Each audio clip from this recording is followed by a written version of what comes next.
comment and question. When you mentioned that you wrote Malcolm and Martin said the black community could love Malcolm like love Martin, I was thinking about when I was teaching religious ethics in Cleveland, using your book with your encouragement in a class of religious ethics of Martin King and Malcolm X. And you helped the young black inner city students there love Martin because they said at the beginning of the class, with one exception, it was about half black and half white, this was early 90s, why do we want to learn about Martin King? I hate to say this, but they said it's that Uncle Tom. And I said, Martin King has been sanitized by the white community with King Day. You read this book, you give Martin King a chance. And you help those young students love Martin King like they already love Malcolm X. So thank you for that. Now, my question is, I had heard you say at Union that after you went to Asia, you couldn't write Christian theology in the same way. And I wonder if you'd talk a little bit about that. Do I remember correctly that you said that? Yes, I did say that. Yeah, Adrian was a special moment in my life. I left Garrett and taught for 2.5 years, almost 3 at Atlanta Smith College when I left Garrett at Northwestern University. But when I went to Adrian, largely because I was not, my time had run out at Atlanta according to the president of Atlanta at that time. So I had to find somewhere to go. So Adrian was the place. And Adrian is a city of about 25,000 people and maybe about 25 or 30 black people. And I was the only black professional in the city. And being around so many white people, they were nice. But everywhere you look, they were there.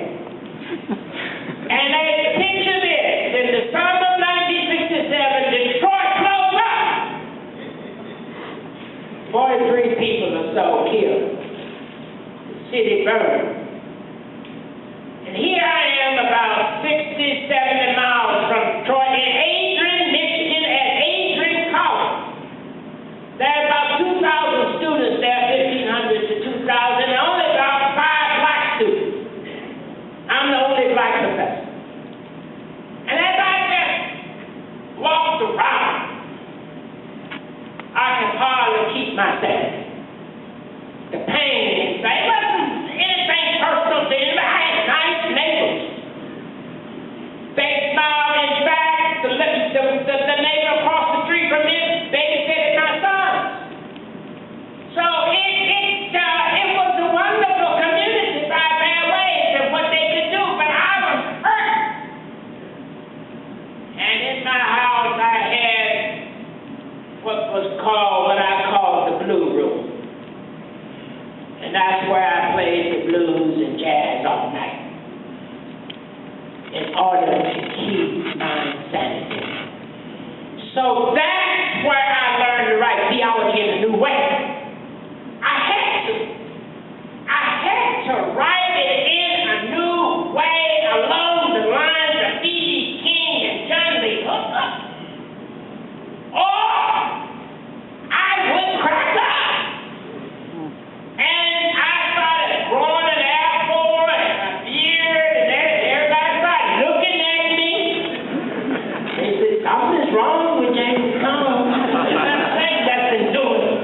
And I was mad. I was not from nobody in particular. I still smile a little bit.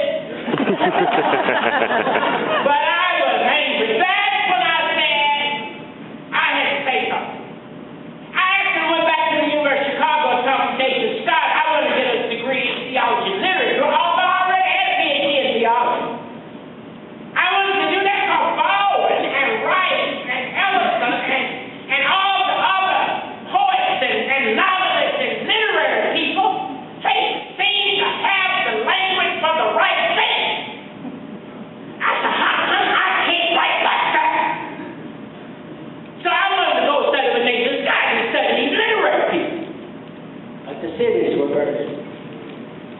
And I couldn't go back into the halls of academia. I had to take what I had and write theology best way I could with the resources I had and learn along the way.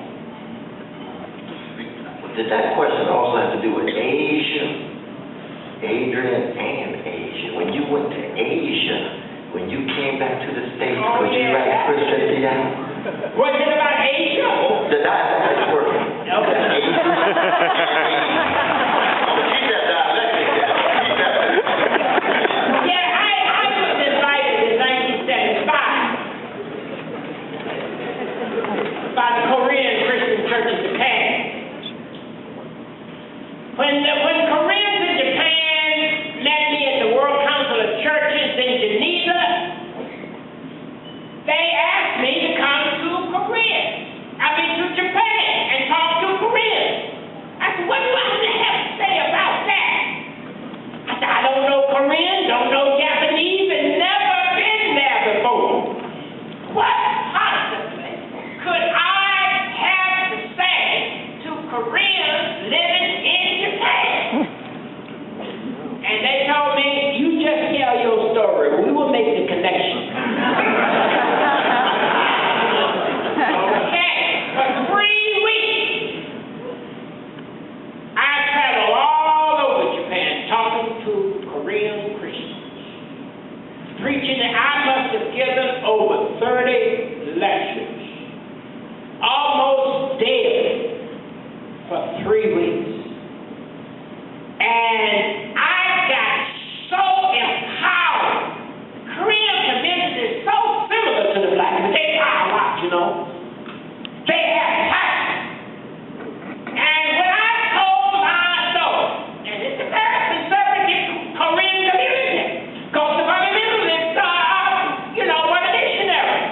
But when I told the story about the spirituals, the blues, and all the cultural resources we used to survive slavery and lynching and segregation, they said, you know what? We wrote songs when the Japanese oppressed us. And we, from about the beginning of the 20th century all the way to the end of World War II, we were oppressed by the Japanese. And so based on my way of talking about black theology, encouraged them to talk about a sojourner's theology. And then I went on to Seoul, Korea, because I'd been invited there by Korean Christians there.